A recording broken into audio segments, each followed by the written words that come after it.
Hey, this is Jamie with Stonemaier Games, and today I'm going to talk about my top 10 favorite expansions to games. I actually did a video about this a couple years ago, but I played a lot of expansions since then, and I thought it was time to update the list. I'll include a link to that video down below if you want to see me go on a long rant about people who ask if the expansion will fit into the core box.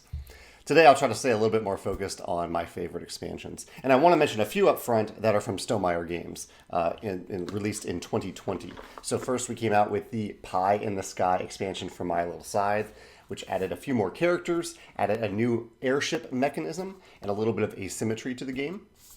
And a few more cards that you can just shuffle in with the core cards.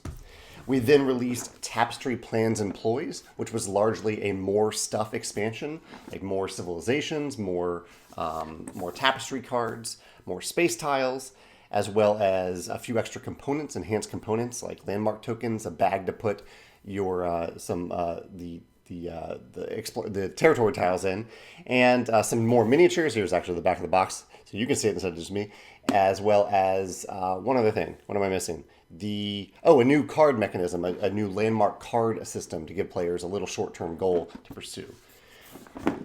And last, there is the Wingspan Oceania expansion, which added a lot more cards that you can shuffle in, as well as a new nectar mechanism, some new eggs, new player mats if you want to use the nectar system, some new goals. So again, mostly a more stuff expansion, but also gives players kind of a new style of play through these player mats and this added nectar mechanism. One thing I want to stress before I jump into this list is that I am using, I think, the traditional definition of an expansion here, which is that the expansion cannot stand alone. If it stands alone, it's a game. If it is dependent on and expands a game, then it is an expansion eligible for this list. Obviously, nothing from Stonemaier Games is eligible for this list. I'll start off with some ambassador picks that didn't make my list.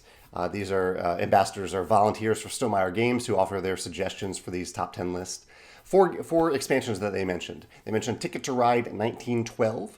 I think they mentioned this because 1912 is the expansion for Ticket to Ride that increases the card size. It's a very small thing, probably should have been in the core game, but it's one of those fix the original game with better components expansions.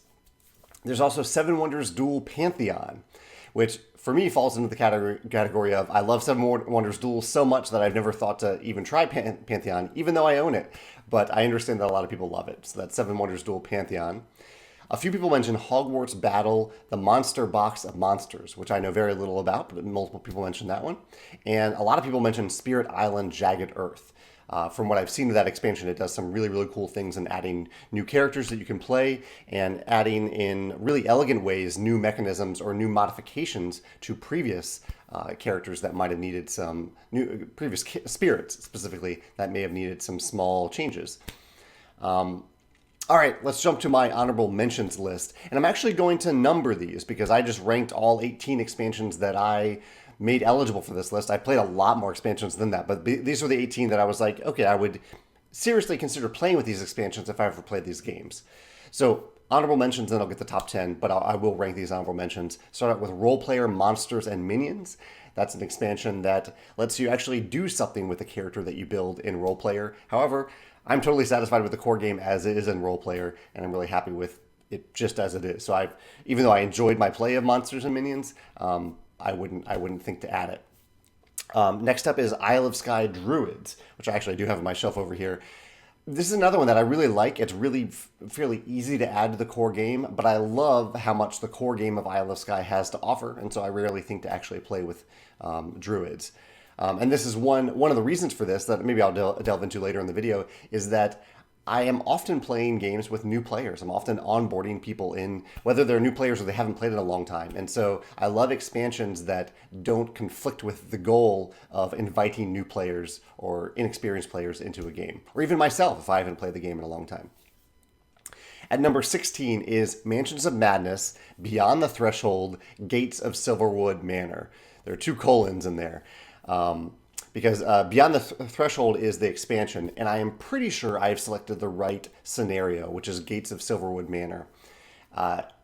And the reason I've selected this scenario is it's the most memorable scenario for me because there's not much combat in it. If I'm naming the right one here, there's not much combat in it, and it is a scenario where rooms drop in and then are removed from the game due to the theme that's happening. I guess I won't spoil the theme. And really, the room dropping thing is something that will happen very early on and will continue throughout the scenario. But I love the urgency and the puzzle that adds of having rooms that are there now, but they won't be there in the future if you visit. And you don't want to be in the room when it disappears.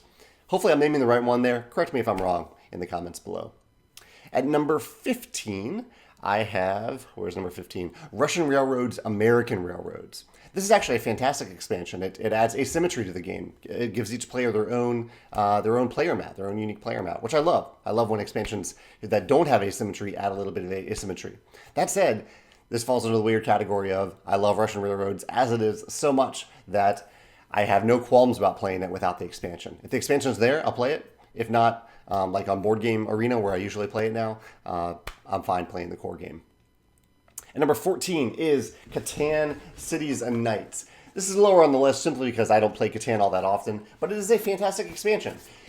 It does some really cool things in adding additional, what are they called in this game? They're special cards that you get, commodities. They're commodities that you can gain from certain types of hexes on the board, and you can use those commodities to upgrade things that you have. You have this cool player map. You can kind of see it here, and you can upgrade this entire map by spending resources to upgrade the whole thing, and it makes your entire system better. So I love that there's this leveling up mechanism in Catan Cities and Knights. It is really a fantastic expansion, and I've kind of thought about Catan for a long time now as I am happy to play if we play with the Cities and Knights expansion. So this is maybe the first expansion on the list that I would consider essential, and it would be higher if I played Catan more often. But Cities and Knights, really an excellent expansion.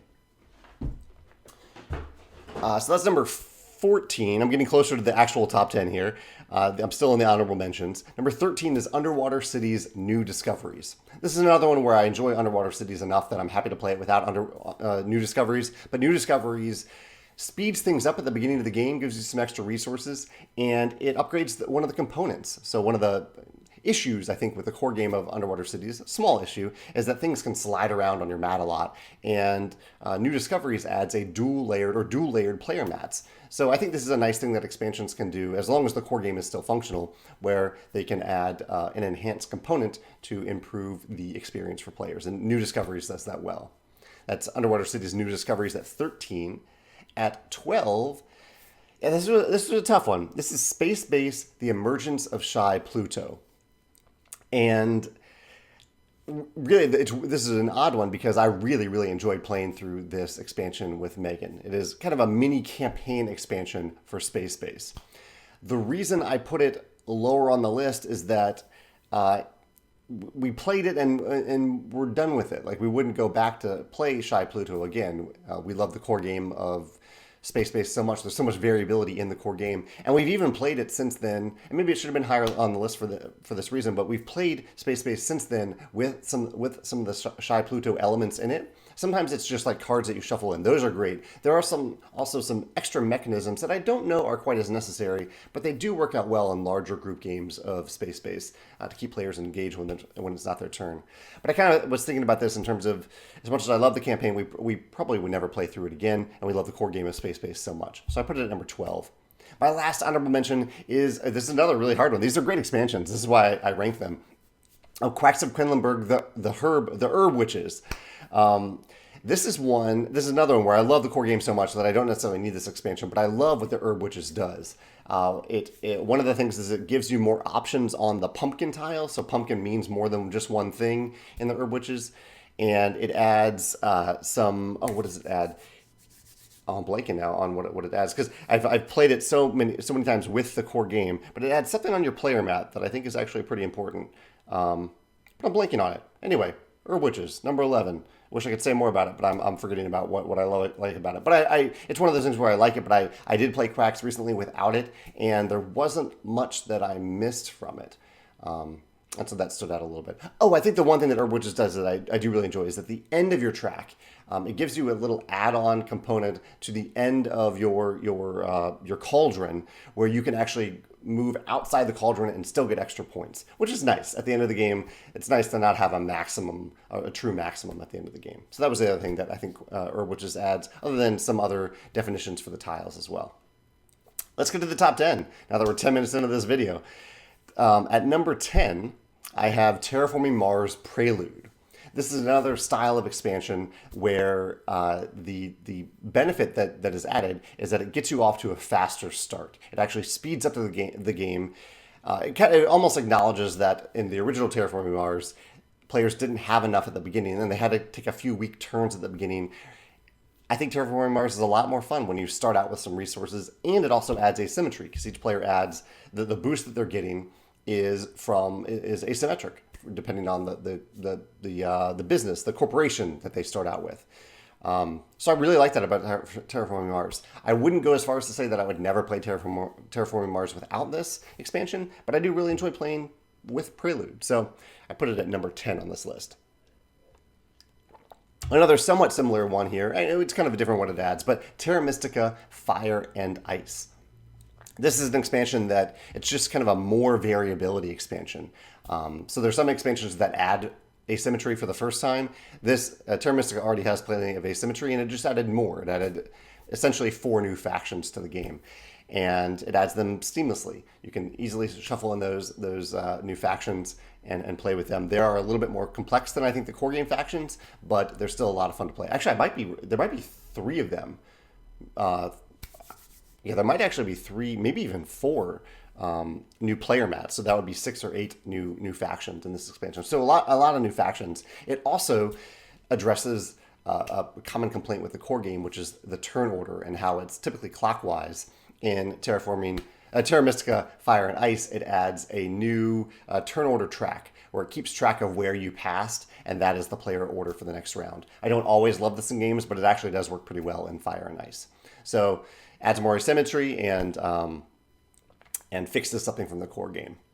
So that's number 9, Terra Mystica Fire and Ice. At number 8, I picked one of my Time Stories expansion scenarios. I recently did a list about my favorite Time Stories scenarios, and my favorite is A Prophecy of Dragons. You can check out that Time Stories video if you love Time Stories. I could have picked a number of them for this list, but that is my favorite one, and it does depend on the core game, unlike the Time Stories Revolution modules, which are standalone. So Time Stories: A Prophecy of Dragons is my favorite. Why is it my favorite? I love the adventure of it. I love the feel of the fantasy world, and I just love immersing myself in that world. Yeah, I thought that they just did a fantastic job with that specific world building and the potential of that. It kind of tells 2 stories, and there's 2 acts to it, and the second act veers away from the first act quite a bit, but in a really cool way, in my opinion. I don't want to spoil anything there. I will caution you to say that Prophecy of Dragons is somewhat divisive, and so don't necessarily take my word for it in terms of whether or not you'll like it. I know plenty of people who enjoy Time Stories but really don't like that module, but I also know people who that's also their favorite module. Yeah. At number 7, okay, this is a new style of expansion that I haven't mentioned yet, and that is Orleans Invasion. So this adds a new mode of play to the game. Orleans is a competitive game. Orleans Invasion adds a cooperative mode, a fairly robust Euro-style cooperative mode to the game.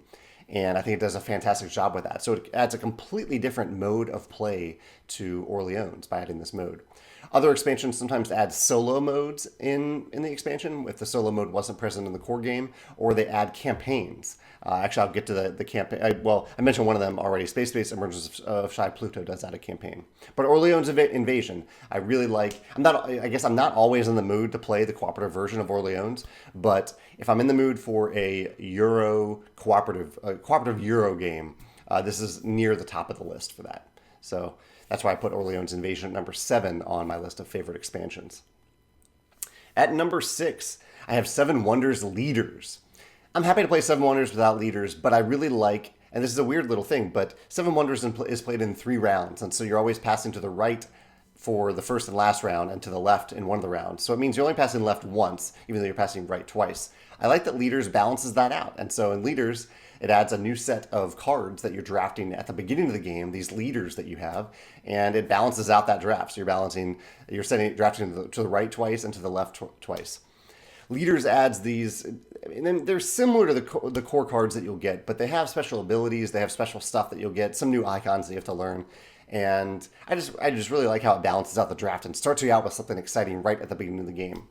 I will play it without leaders, but if someone has leaders available, I'm happy to throw that in. And I found that it's, other than the daunting iconology, you can add this with someone's first play of Seven Wonders if you want to. Although ideally, you probably play Seven Wonders back to back. You played one game of Seven Wonders, a learning game, and then added leaders for game 2, which I think is totally fine to do. That's number 6, Seven Wonders leaders. At number 5, I have another one that I own here, Downforce Danger Circuit. This is actually my core Downforce box, but Danger Circuit is in this box. Okay, so this is another new style of expansion that I haven't mentioned, which is new boards, new maps. It's a really great style of expansion because it means that you can very easily add a lot of variability to the game. You just, create a new map, design a new map, plop it down on the table, start playing without having to learn anything new. There are some new cards in here too. It's a more stuff expansion, but I love that Downforce expansions often just add a new board, and a double-sided board at that. So you get 2 new courses to race on. And one of the courses in particular that I really like, let's see if it's at the top of my box here. No, it's not. It's going to be hard to get to. But it just adds a really cool track with these loop-de-loops that kind of clog up the track at certain points and adds some really interesting strategy in terms of which cars you're going to move at certain times so that you can block other players from getting out of those loops onto the rest of the track. So yeah, Downforce Danger Circuit, definitely one of my favorite expansions. That's number 5 on my list. Number 4, ooh, I forgot to grab this. I'm going to grab it. Number 4 is Shards of Infinity, Shadow of Salvation. So this one does a couple different things. One, it expands the player count to 5, something I don't care about. I'm happy to play this with 2. It adds a new character and new special cards associated with that character. These red cards over here. I like to play red, so I was particularly happy about that. And most importantly, it adds a co-op mode combined with a campaign. So it adds 2 new styles of play combined into one. And this is what really elevated the game for me, and I would say Megan as well, above the competitive version. I do love the competitive version of Shards of Infinity, particularly when I'm playing online against the AI. But the co-op mode here is excellent. And it was a really fun campaign to run through. And it was one that we actually, unlike Emergence of Pluto, we played through it twice. We played through it once and fought... there are these split paths between monsters that you're fighting, and they have completely different decks that they're using. And so we played through it once, taking one path, and then we played through it a whole other time, taking the other path, and we had just as much fun. And I would say it is likely in the future we will play through again, because even though there are kind of spoilers that you encounter as you play, it's really just you're fighting different monsters along the way, different bad guys. So it's very easy to play again and enjoy that challenge of playing again.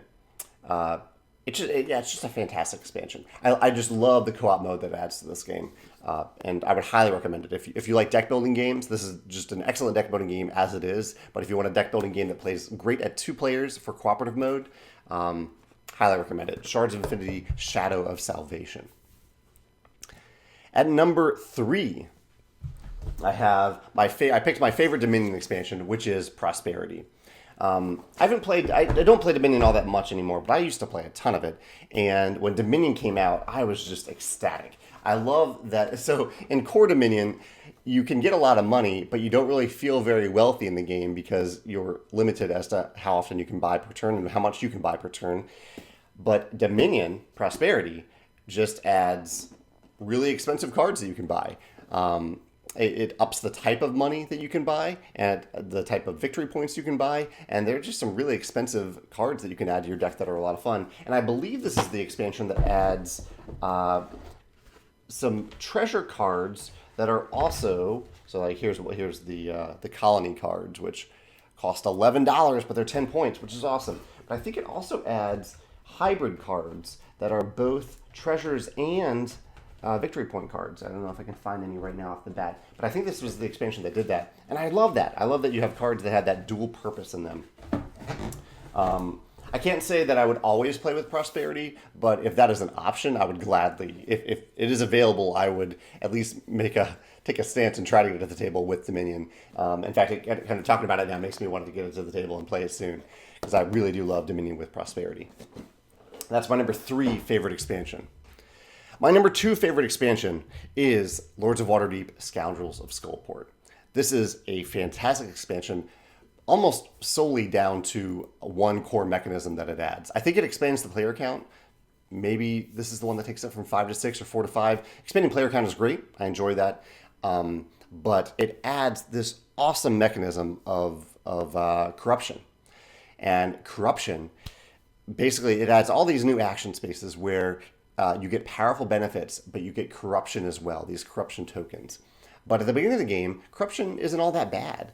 Having corruption, eventually it's going to be worth negative victory points, but it depends on how many other players have taken corruption. That impacts how bad corruption is going to be at the end of the game. And so early on when you're gaining corruption, it doesn't hurt you all that much, or it won't hurt you all that much. But late in the game, if a lot of players have become corrupt as they play, and they have a lot of corruption tokens, they've pulled them off this corruption board, then all of you are going to lose a lot of points for each of those corruption tokens. So I love this style of player interaction where you really do have to pay attention to what other players are doing, and you might have to find ways to get rid of that corruption during the game if other players have also taken a lot of corruption. It's just, I mean, it's an expansion that stands by itself and is elevated so high simply because of an amazing mechanism that it adds.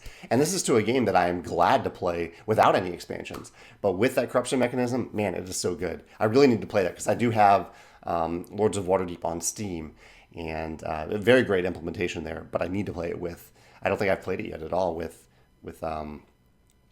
Scoundrels of Skullport. But it is a fantastic expansion. That's my number 2. And so it says a lot that this other expansion, or this combination of expansions, are even better in my mind. And it's actually the most recent one I played, combined with something else. So I'll just say it. It's Clank Adventuring Party. I love Clank expansions, and there are 2 types of Clank expansions. One is they just add a new board and new cards, which I think is great. Again, it goes back to downforce. New board, you can plop down, take a new adventure on that board, and new cards that maybe relate to that board, and also can ultimately be shuffled into the deck. Adventure Party does most of those things. It does not add a new board, but it increases the player count, which is great. It adds new cards that you can shuffle into the core deck, which is awesome. New cards with new abilities. Like there's a react ability that lets you pay attention to what other players are doing during their turn. And if something happens that triggers a react ability, you can put that card down. You don't actually play it, but you put it into your play area to play on your next turn, and then you draw a card to replace it. So you're essentially getting an extra card to play on your next turn. It does that. It adds some other things related to the additional players. It also adds asymmetry. It gives each player a unique token, a unique role, a unique player mat, and a unique starting deck. And it's just subtle little things. I don't know if I wouldn't introduce the game to a new player with those things, but we had a lot of fun with them. I played the cat, of course, in my first play. There's a cat character, Whiskers, I believe. But you have 6 different characters that you can play now. So even in lower player count games, there's plenty of replayability and variability that it adds. What else am I forgetting? That's pretty much it. But it's also, like I said, more stuff. You can just shuffle a bunch of the cards into the core deck and have more stuff to play with, which I love when games do that. But yeah, it's one of these expansions that touches upon so many of the different things that I love in expansions. It's very easy to add in. It was very easy to learn, very easy to get to the table, and I look forward to playing again with Adventuring Party. But I wanted to mention it in conjunction with Gold and Silk, which is one of those expansions where it's just a new board and some cards. Because I really do like that expedition style expansion, especially the Dwarven side of the board. I really enjoy playing with that side of the board. But I'm going to give my number 1 slot officially to Adventuring Party for Clank. That is my top 10. And just, I guess, to recap the things that I think that can give a publisher a reason to make an expansion, especially if you combine more than one of these things. You can change the player count, increase it, or even go down to a solo mode.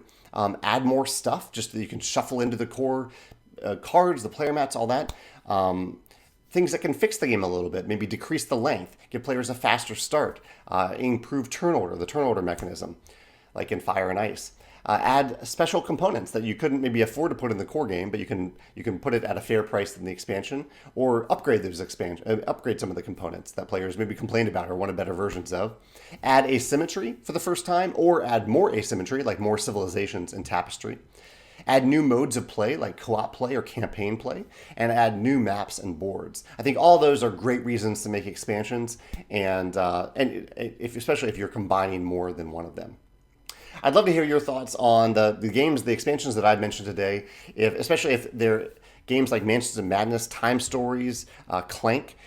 things like that that have multiple expansions. Dominion, name your favorite of those series of games. Catan has lots of expansions. Or if you want to talk about an expansion that I didn't even mention here and why you love it, I'd love to hear your thoughts about that in the comments below as well. Thanks.